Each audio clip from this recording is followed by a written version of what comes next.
안녕하세요. 저는 50대 초반의 여성입니다.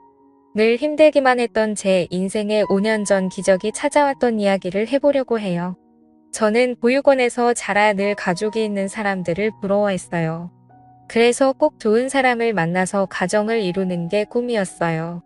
고등학교를 졸업하고 보육원을 나오면서 어느 작은 회사에 취직을 하게 됐어요. 공장에서 일을 하고 옆에 있는 기숙사에서 자취할 수 있는 곳이었어요. 열심히 돈을 모아서 혼자 자취할 만큼 컸어요. 나만의 공간을 가지고 싶었거든요.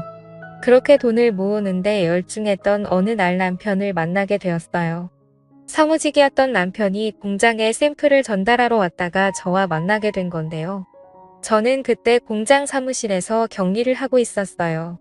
남편은 제가 마음에 들었는지 처음 만났을 때부터 친근하게 말을 걸었고 그런 남편이 좋았습니다.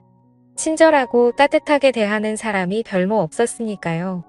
처음 받아보는 친절의 마음을 뺏겼던 것 같아요. 남편과 6개월 정도 사귀다가 결혼을 했습니다. 어릴 때부터 꿈꿔왔던 가족이 생긴다는 것에 너무 마음이 벅차서 그런 식 내내 울었던 기억이 나네요. 남편은 그런 저를 보면서 결혼했을 날 신부가 그렇게 울면 이혼한다는 대사를 던지며 놀리는 바람에 더 울었었네요. 시어머니는 말이 없었고 묵뚝뚝해 보이셨지만 고아인 저를 받아주신 것만으로도 감사해서 처음 배웠던 날 큰절까지 울렸습니다. 그리고 누구보다 잘 살겠다고 약속했어요. 결혼 후 몇 년간은 별일 없이 잘 지냈어요. 두 아이가 태어났고 저는 애들을 키우려 남편 뒷바라지하려 매일 정신이 없어서 하루가 어떻게 가는지도 모르고 지냈어요. 그때 시어머니 댁에 반찬과 김장김치도 제가 다 했는데 지금 생각하면 그 많은 일을 어떻게 다 했나 엄두가 나지 않네요. 그런데 남편이 조금씩 변해갔어요. 원래 성품이 나았다고 하는 게 더 맞을 것 같아요. 언젠가부터 남편은 월급을 제대로 가져다 주지 않았는데 알고 보니 시어머니가 월급을 달라고 했다는 거였어요. 어머님이 당시에 월급을 달라고 하셨다. 그래도 우리가 쓸 것은 남기고 드려야지. 그렇게 다 가져다 드리면 애들은 어떻게 키우고 우리 생활비는 어쩌고. 지금 당장 내일 장볼 돈도 없는데 미리 말을 해주던가 라고 말하자 남편은 벌어 화를 냈어요. 아니 그동안 내가 가져다 준 돈 다 어쩌고 내일 장볼 돈도 없다고 그래. 그렇게 돈을 물 쓰듯 낭비하니까 엄마가 돈을 달라고 하셨지. 당신 진짜 어쩌려고 돈 관리를 그따위로 하는 거야. 저는 너무 황당하고 어이가 없어서 말했어요. 당신이 가져다 준 돈이 얼마나 된다고 그렇게 말해. 우리 생활비하고 적금 놓고 하면 빠짓해서 남는 것도 없어. 그건 당신이 제일 잘 알잖아. 그리고 내가 무슨 낭비를 해. 낭비할 돈도 없지만 난 몇 년째 옷도 하나도 안 사 입었어. 그렇게 말하면 나는 억울하지. 시끄러워. 앞으로 엄마가 용돈 조금씩 보낸다고 하니까 그걸로 써. 진짜 내가 엄마 보기 창피해서. 라며 소리를 지르고 집에 나가더군요. 시어머니는 제가 친정이 없다고 은근히 일도 많이 시켰고 갑자기 불러서 저녁을 지어라. 친구들이 오니 밥상 차려라. 그런 일은 일도 아니었지만 꼭 다 참고시키는 대로 해왔어요. 그렇게 하는 게 집안에 분란도 안 생기고 나는 미움받아도 우리 애들은 사랑받을 거라고 믿었기 때문이었어요. 하지만 남편의 월급을 가져가는 건 도저히 이해가 되지 않았어요. 어머니 현수 아빠한테 들었는데 월급을 달라고 하셨다면서요. 그런데 그 돈은 제가 적금을 넣고 애들하고 생활도 해야 돼서요. 니네 쓸 돈은 준다고 성준이가 얘기 안 했니? 그동안 보니까 내가 씀씀이가 해프더라. 야채 같은 것도 쓸데없이 많이 사오고 내 식구 먹으면서 뭘 그렇게 많이 사는 거냐? 그래서 내가 가지고 있으면서 쓸 만큼만 주겠다고. 어머니 제가 장을 많이 본 건 시어머니가 저희 반찬을 많이 가져가셔서 넉넉히 만드느라고 그랬던 건데요. 시끄럽다. 너 말하는 게 아주 이상하다. 지금 나 때문에 돈을 많이 썼다는 거야? 그렇게 나오시니 저는 더 이상 아무 말도 할 수 없었어요. 그때부터 저는 시어머니에게 매주 조금씩 돈을 다 써야 했는데 그 돈으로는 애들한테 들어가는 걸 쓰기에도 부족했어요. 남편한테 사정을 얘기하고 용돈을 좀 나눠달라고 했지만 그냥 웃음만 치더군요. 내가 나가서 사람들 만날 때 돈 없어서 쩔쩔대야겠어? 사회생활하는 사람이 여유가 있어야지 언제 무슨 일이 생길 줄 알고. 막말로 갑자기 친구라도 만나면 내가 돈 한 푼 없이 가서 얻어먹기만 해야 돼. 다른 집 마누라들은 남편 자존심 채워준다는데 보고 자란 게 없어서 그런가. 은근히 제가 구하라는 걸 피하냐 구리더군요. 저는 너무 억울했지만 더 이상 아무 말도 하지 않았어요. 제 말이 통하지 않는다는 걸 몇 번의 경험을 통해서 알았으니까요. 저는 제가 할 수 있는 일들을 찾기 시작했고 집에서 할 수 있는 인형 눈 붙이기부터 밤 까는 일들을 했습니다. 손도 많이 가고 힘이 드는 거에 비해서 돈은 조금이었지만 그나마 집에서 애들을 보면서 할 수 있는 일이었어요. 사정이 이런데도 시어머니는 주는 돈을 더 줄이더군요. 요새 돈 좀 번다며? 그럼 더 안 줘도 되지? 라면서 조금씩 줄이더니 어느 날부터인가는 한 푼도 보내지 않았어요. 어머니 이번 주는 돈 언제 보내주세요? 원래 어제 주셔야 했는데 내가 버는 돈으로 충분히 쓰고 살겠더만 굳이 내 아들이 번 걸 그렇게 가져다 쓰려고 드니 너도 좀 염치가 있어 봐라. 다른 집 며느리들은 직장도 좋은데 다녀서 집에 도우미 두고 시댁에도 돈 펑펑 쓴다는데 너는 어째 타갈 생각만 하니? 내가 무슨 번듯한 사돈집이 있어서 어디다 자랑을 할 수 있기를 하나. 그렇다고 며느리가 직업이 빵빵해서 덕을 볼 수 있기를 하나. 아이고 내 팔자야. 저 두드려 하는 듯이 신세 한탄을 하시더군요. 저는 그래서 어머니한테 돈 받는 걸 포기했어요. 그리고 애들은 어린이집에 맡기고 다닐 수 있는 일을 찾았고 보험 설계사 일을 시작하게 되었습니다. 남편은 점점 집에도 잘 안 들어왔고 늦게 들어오는 날은 술에 취해 있을 때가 많아더요. 알고 보니 남편은 원래 도박에 빠져 있었더라고요. 그래서 한 번 결혼을 했다가 한 달도 안 돼서 파혼을 했었다더군요. 나중에 공장에서 같이 일하던 아줌마를 통해서 늦게 되었어요. 하지만 저에게는 이미 남편 사이에 아들도 있었고 결혼 생활은 돌을 필 수 없는 노릇이었어요. 가족 없이 자란 저는 아이들도 그렇게 키우기 싫었어요. 그래서 그저 나만 참으면 된다는 마음으로 보험 일을 하면서 악착같이 아들을 키웠어요. 다행히 아이들은 제 말이라면 자다가도 깨서 들을 만큼 착하게 잘 자라서 초등학교에서 공부도 곧잘 했어요. 그러던 어느 날 정말 저한테는 서러운 일이 터지고 말았습니다. 저와 큰아들 현수가 생일이 같아서 둘의 생일 기념으로 잡채를 만들고 아이들이 좋아하는 치킨을 만들어주려고 양념을 다 묻혀서 냉장고에 넣어뒀는데 저녁에 집에 오니 아무것도 없는 게 아니겠어요? 딸아이 말로는 할머니가 와서 가져갔다는데 정말 기도 안 차더군요. 세상에 어느 할머니가 손주 생일날 선물은 못 줄 망정 생일 파티 음식을 가져가나요? 저는 우라통이 터져서 그 길로 시댁으로 쫓아갔어요. 어머니, 오늘 냉장고에 넣어둔 거요. 저랑 현수 생일이라서 만들어 놓은 거예요. 그걸 그냥 가져가시면 어떡해요? 그리고 제 생일은 그렇다고 쳐도 어떻게 현수 생일인데 이러실 수가 있어요? 손자 생일인데요. 기억은 하셨어요? 이게 진짜 못 데워 먹어서. 야, 내가 지금 시어머니한테 하는 태도 이게 뭐냐?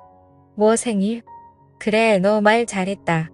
너는 내 생일이라고 언제 뭐 그렇게 특별하게 해준 적이 있니? 너는 내가 내 아들 생일 기억 못한 것만 서운해. 내가 그렇게 손자 생일이 어쩌고 하니 이왕 말 나온 김에 나도 하자. 나는 어쩌다가 천안 고아 며느리를 들이게 돼서 아주 어디 가서 쪽팔려서 말도 못 꺼내고 살았다. 그렇게 사람 창피 주고 내가 맨몸으로 와서 자식까지 낳고 살았으면 시어머니한테 고마워서 뭐 하나라도 더 해주려고 해야지. 인간 아니야. 내가 성준이가 아니었으면 너는 아직 시집도 못 가고 공장에 있었어. 내 인생 피게 해줬으면 매일 감사하다고 해도 부족한 일 아니니? 처음에 만났을 때는 큰절을 하고 부산을 떨더니 내가 돈 좀 관리하고 집에 저녁 반찬거리 좀 가져왔다고 이렇게 쫓아와서 사람을 못 살게 보고 시건방을 떠. 너 그냥 나가. 나도 더는 못 봐주겠어. 계속 이럴 거면 혼자 나. 저는 애들을 두고 나가라는 말에 시어머니가 저한테 퍼부었단 막말을 그저 다 흘려듣고는 집으로 얼른 돌아갔어요. 남편은 역시나 집에 들어오지 않았고 새벽동이 틀 무렵 제가 출근하려고 일어날 때 술에 취해 들어와서 씻지도 않고 잠이 들었어요. 정말 모든 걸 놔버리고 도망가 버릴까 하는 생각이 굴뚝 같았어요. 하지만 애들한테 부모 없는 삶을 물려주고 싶지 않아서 참았습니다. 그러던 어느 날 저는 보험계약을 하는 분과 이야기를 하다가 경찰의 가족 찾기라는 프로그램이 있어서 거기에 DNA를 등록하면 가족을 찾아준다는 말을 듣고는 경찰서를 찾아가서 DNA를 등록하게 되었어요. 혹시라도 제 가족 중에 누군가가 있을지 모른다는 희망을 가지고 말입니다. 그만큼 시어머니와 남편이 제게 주는 사랑은 너무나 컸습니다. 하지만 시간이 지나도 연락은 오지 않았고 저도 처음에는 궁금해서 몇 번은 경찰서도 찾아가 보고 연락도 해봤지만 아무 성과가 없자 그냥 포기를 하고 살게 되더군요. 그리고 반년 후 남편은 회사에서 정리해고를 당했어요. 전화로 딸에게 아빠가 정리해고됐다며 집에 있는다는 이야기를 듣고 서둘러서 들어가 보니 시어머니가 계시더군요. 저는 얼른 애들을 학원에 보냈어요. 시어머니나 남편의 표정이 심청치 않았으니까요. 이제 매달 상준이가 주던 월급은 내가 줘야겠다. 내가 요새는 애들 아빠보다 잘 번다는 것 같던데 난 그냥 상준이가 주던 만큼 안 줘도 된다. 어머니, 저는 제 월급 못 드려요. 애들 학원비도 많이 나가고 앞으로 대학 보내려면 지금보다 돈도 더 많이 필요해요.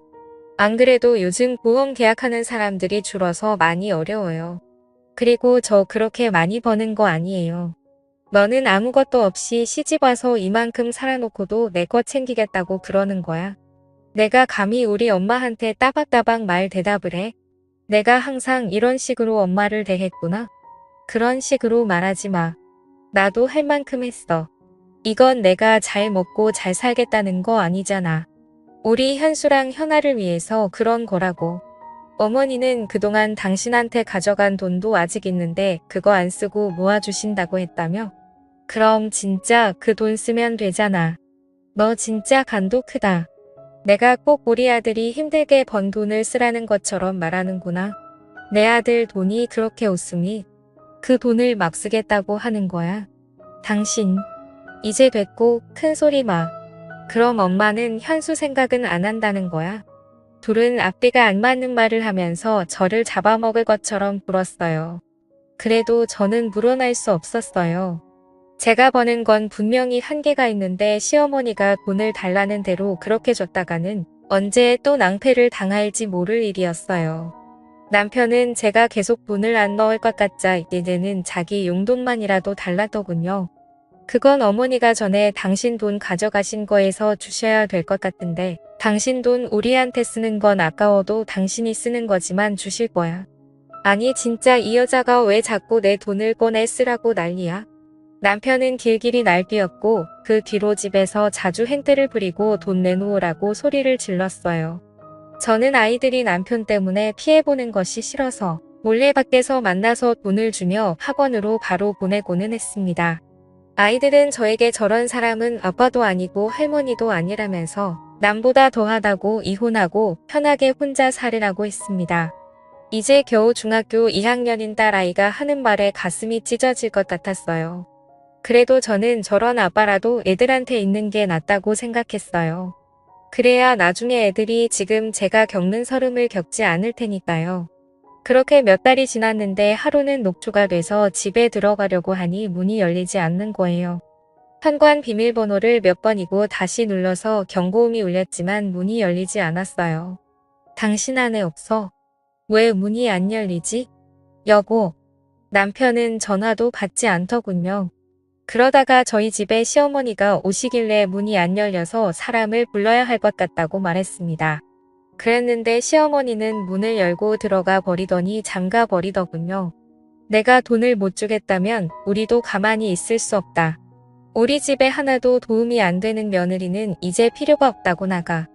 여보, 어머님 말씀이 진짜야? 맞아. 계속 문을 두드리자 남편은 나와서 저에게 삿대질을 하면서 다 필요 없다는 말 못 들었어. 나가라고. 학원에서 밤늦게 온 아이들은 이 사실을 알고 울고불고 난리가 났지만 시어머니는 오히려 니들이 그러면 엄마만 더 힘들게 될 줄 알아. 현수 너 함부로 엄마 찾겠다고 나서면 가만 안 둘 거야. 라면서 애들한테 겁을 줬다고 하더군요. 저는 결국 혼자서 잠만 잘 수 있는 원룸을 구했고 더 악착같이 돈을 모아야겠다는 생각에 야식업체에서 설거지까지 했어요. 가끔 애들을 보러 가는 날이면 눈물바다가 됐어요. 애들은 자꾸 저와 살겠다고 했지만 아직은 그럴 형편이 아니었어요. 저는 그저 애들에게 조금만 더 참으라고 말할 수밖에 없었어요. 그러던 어느 날 저는 뜻밖의 전화를 받았습니다. 가족 찾기에 등록한 DNA와 일치하는 사람들이 나타났다는 거였어요. 너무 믿기지 않아서 경찰서로 쫓아가니 지난주에 어떤 할아버지가 어렸을 때 잃어버린 딸을 찾고 싶다고 오셨는데 DNA 검사 결과 가족인 것으로 밝혀졌다고 말해주는데 저는 입이 다물어지지 않았어요. 저는 그날 제 가족이라는 분들과 만났습니다. 진짜 제가 맞아요. 거짓말 아니죠? 제 가족 맞죠? 정말이죠? 제가 몇 번이고 얘기를 하자 그분들은 저를 껴안으며 펑펑 우셨어요. 알고 보니 제가 3살이 되던 해 할머니가 어떤 무당한테 제가 집에 있으면 가세가 기운다는 말을 듣고 가족들 몰래 저를 보육원에 버리셨다는 거예요. 할머니는 저를 잃어버렸다고 거짓말하셨다가 돌아가시기 직전에 사실대로 말씀하셨다고 하네요. 그러다가 제 어머니가 중병에 걸려서 돌아가시기 전 저를 꼭 보고 싶다고 하셔서 혹시나 하는 마음에 저를 찾게 되었다고요. 저만큼이나 가족들도 힘든 생활을 보냈구나 생각하니 눈물이 앞에 가렸어요. 그리고 제 이름은 이유미가 아닌 박혜선이라는 것도 알게 되었습니다. 저는 가족들에게 이끌려 어머니를 보러 병원으로 갔어요. 엄마 혜선이요. 엄마가 그렇게 보고 싶어하는 혜선이 왔어요. 오빠가 하는 말에 주무시고 계시던 엄마는 눈을 뜨시고 앙상한 손을 뻗어 제 손을 잡으셨어요. 엄마. 저는 다른 말이 나오지 않아서 그저 엄마라고만 하면서 울었습니다. 어머니는 병원에서 제 손을 잡아보시고는 며칠 뒤에 세상을 떠나셨습니다. 만나자마자 이별한 어머니지만 저는 어머니를 만난 게 너무 감사하기만 했어요. 아버지는 대기업에서 임원으로 계시다가 은퇴하셨고 오빠 부부는 대학 교수이고 남동생은 치과 의사였어요. 갑자기 생긴 제 가족들은 다들 너무 근사해서 기가 죽거든요. 혜선아, 너를 부끄럽게 생각하면 안 되다. 넌 내가 있던 환경에서 최선을 다해서 살았고 그래서 우리를 다시 만났잖아.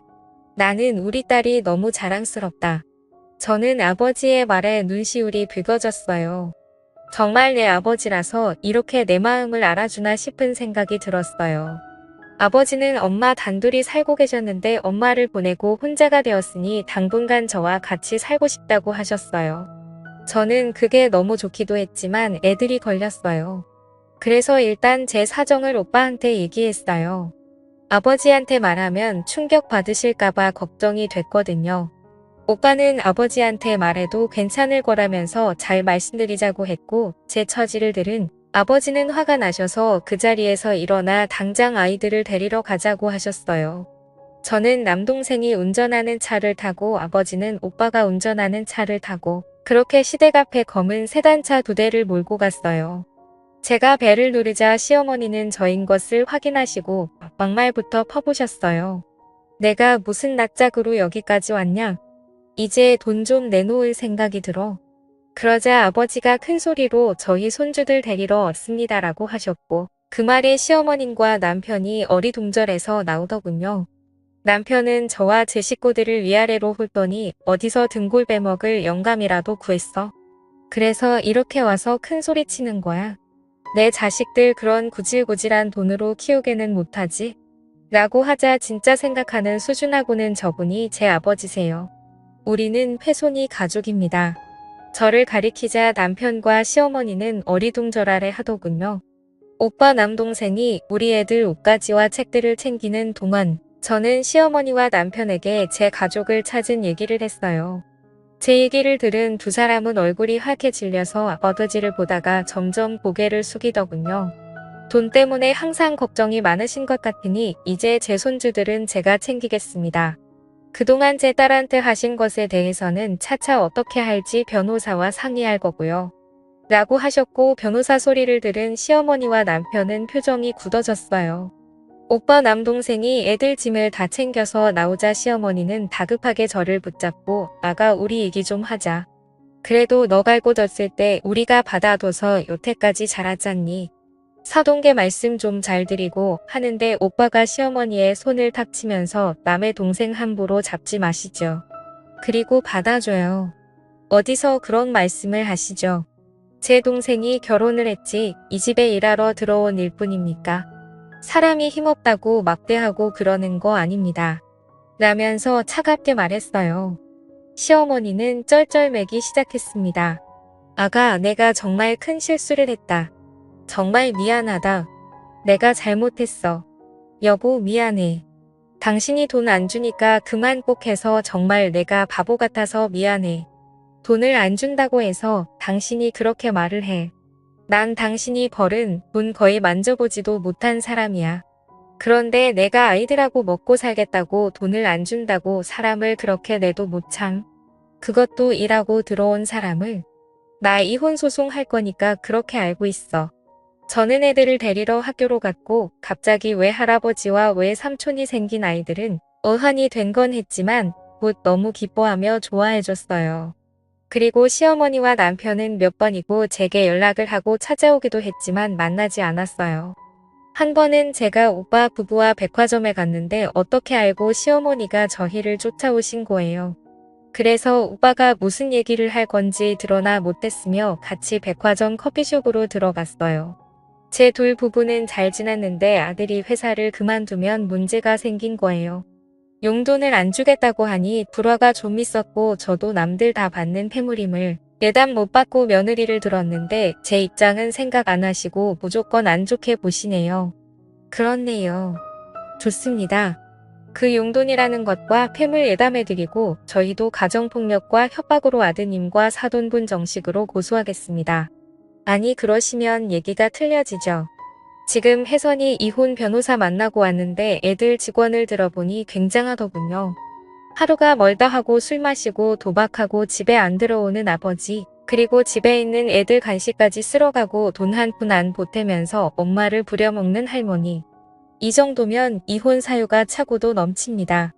그리고 집 비밀번호까지 바꾸고 못 들어오게 해서 1년 가까이 밖에서 살겠죠? 이런 것도 다 죄가 될 수 있고 위자료를 받아낼 수 있다고 하던데 저희는 그대로 다 진행할 겁니다. 그러니까 그렇게 알고 계세요. 억울하다는 시어머니의 말에 기가 차서 저도 한마디 했어요. 어머님 집에서 최신형 에어컨에 제일 큰 냉장고까지 있고 부엌도 최신식으로 다 뜯어 고치셨잖아요. 우리 애들은 낡은 에어컨 안 돌아가서 더워서 힘들어할 때 언제 한번 들여다보기라도 하셨어요. 어떻게 이렇게 뻔뻔하세요? 이제 와서 제가 친정이 생기니까 이런 식으로 덜 변하시다니 정말 너무 유치하고 우습네요. 그 미안하다는 말도 못 믿겠으니까 나중에 법정에서 만나죠. 시어머니는 주변에서 다 쳐다보자 얼굴을 숙이고 서둘러 돌아갔어요. 저는 아버지가 잘 아시는 변호사분 소개로 이혼 변호사를 만나서 소송에 승소를 하고 위자료도 받고 정신적인 피해 보상도 받았어요. 지금은 아이들도 다 대학 가고 저는 인생 처음으로 매일 편안한 생활을 하고 있어요. 이런 든든한 가족들이 있다는 게 살아가면서 이렇게나 힘이 된다는 걸 몰랐어요. 가지고 있을 때는 모른다고 하던데요. 많은 분들께서 가족이라는 존재가 원래 있었기 때문에 너무도 당연한 거라서 소중함을 잘 못 느끼실지도 모르겠어요. 오늘은 더 따뜻한 마음으로 가족들 한 번 더 생각해 보시는 건 어떨까요? 저 같은 사람도 웃을 날이 오니 하연 들으시는 분들에게도 좋은 일들 생겼으면 좋겠다는 마음으로 이야기를 하게 되었습니다. 그럼 다들 행복하세요. 들어주셔서 감사합니다.